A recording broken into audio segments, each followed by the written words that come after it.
regardless of the support that they receive from Western allies, they will continue the fight because this is an existential conflict for the Ukrainian people, and Putin's invasion threatens the very existence of their nation state.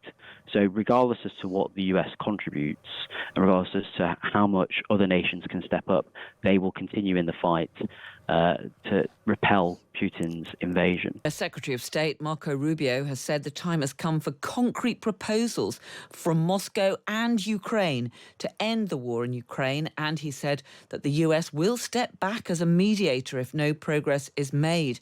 President Zelensky has said the Kremlin's trying to deceive President Trump by declaring a 3-day ceasefire next month.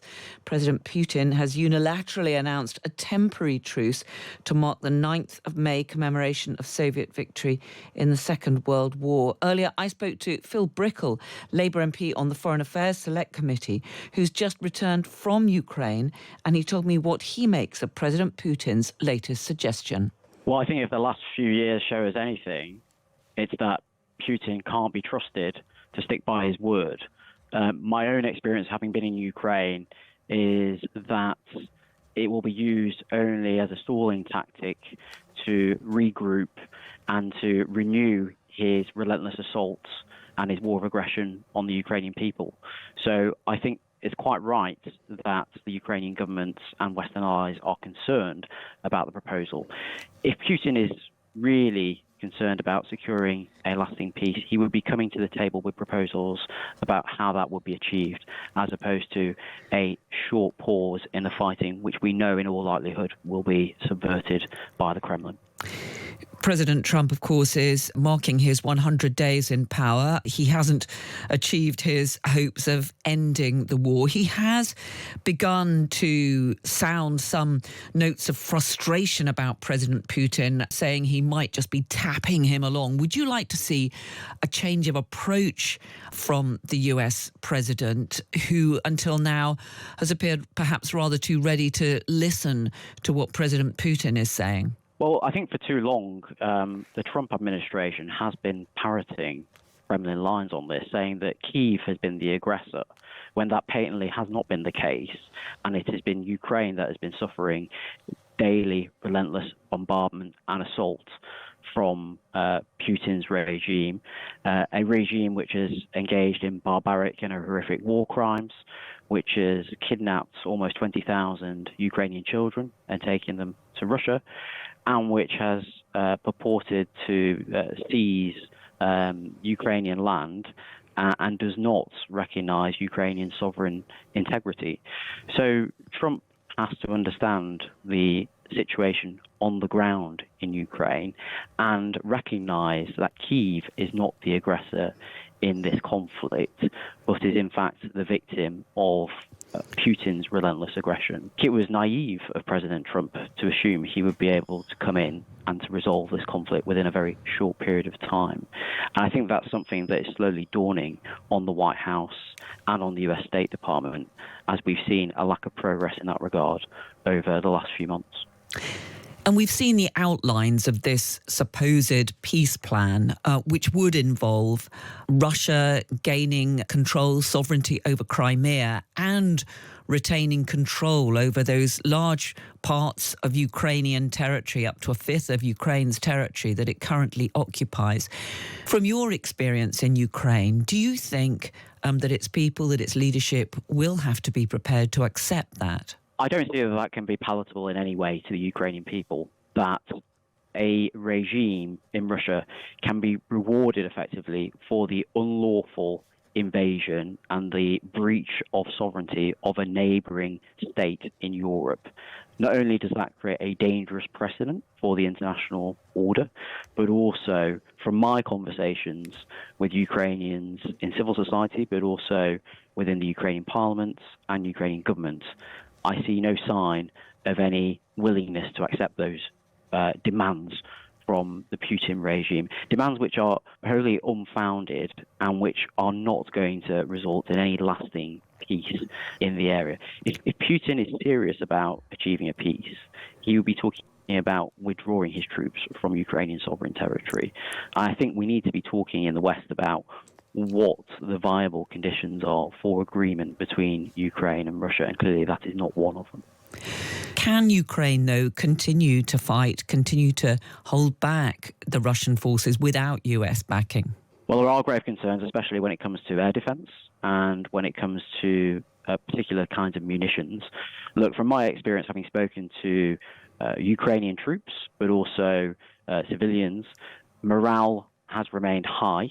My visit to Kyiv in February demonstrated that to me every single time I spoke with a Ukrainian, that regardless of the support that they receive from Western allies, they will continue the fight, because this is an existential conflict for the Ukrainian people, and Putin's invasion threatens the very existence of their nation state. So regardless as to what the US contributes, and regardless as to how much other nations can step up, they will continue in the fight to repel Putin's invasion. I think there are difficult decisions that have to be made around what other Western allies can do should the US wavering of support continue. Well, that was Phil Brickell, Labour MP on the Foreign Affairs Select Committee, who has just returned from Ukraine, speaking to me a little earlier.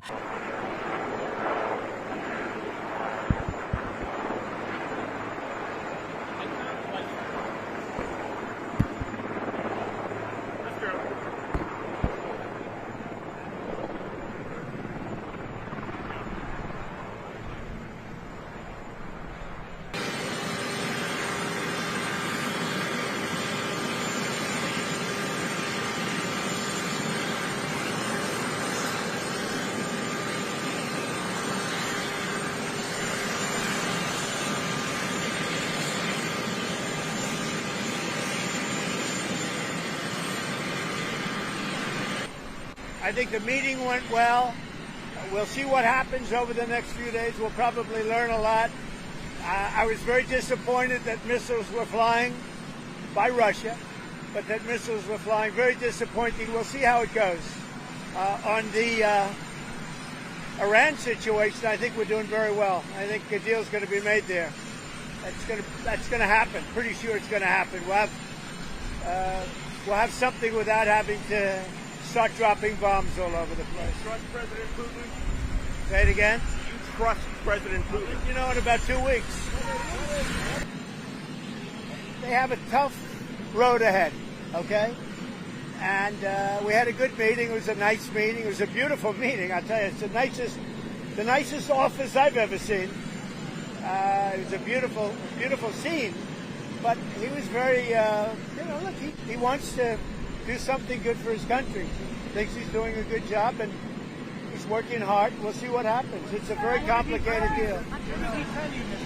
He told me that he needs more weapons, but he's been saying that for 3 years, He needs more weapons, and we're going to see what happens. I want to see what happens with respect to Russia, because Russia had been surprised and disappointed, very disappointed that they did the bombing of those places after discussions. Are you going to talk to Putin again? Yeah, I will. Did President Zelensky talk to you about Crimea? Well, he did, very briefly, but Crimea was given away by Barack Hussein Obama and by Biden. That's 11 or 12 years ago. That's a long time ago. I don't know how you can bring up Crimea, because that's been a long time. Nobody brought it up for 12 years, and now they bring it up now. So I told them, you can maybe go back to Obama, ask him why they gave it up. They gave it up without a shot being fired, by the way. What do you want Vladimir Putin to do? Well, I want him to stop shooting, sit down and sign a deal. And we have the confines of a deal, I believe, and I want him to sign it and be done with it and just go back to life. What punitive action are you considering taking against Russia? Well, I have a lot of things I can do. I'm not looking to do it, but I have a lot of strength. We've built the United States up. I think we're more respected now as a country maybe than ever before. There's no more games. You have somebody that knows what he's doing, not like the previous person who didn't have a clue. So, I want to end that. I want to end the Iran situation if we can.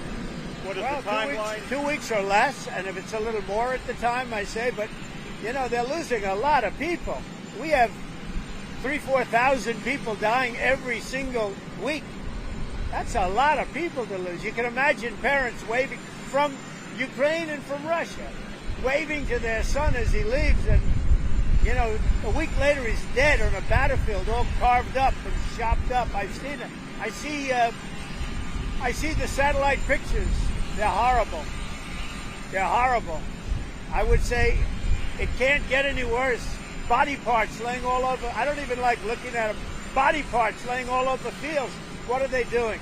It would have never started if I were president. Is your relationship with President Zelensky better now than things were in the Oval Office? It was never bad. We had a little dispute because I disagreed with something he said, and the cameras were rolling, and that was okay with me. But we had a dispute. But look, he's in a tough situation, a very tough situation. He's fighting a much bigger force, much bigger, and that force has not been very distinguished. You know, it's been a lot tougher than they thought, but it helped them when we gave them $350 billion worth of weapons or cash. Is Zelensky ready to give up Crimea, do you think, Mr. President? Oh, I think so, yeah. Look, Crimea was 12 years ago.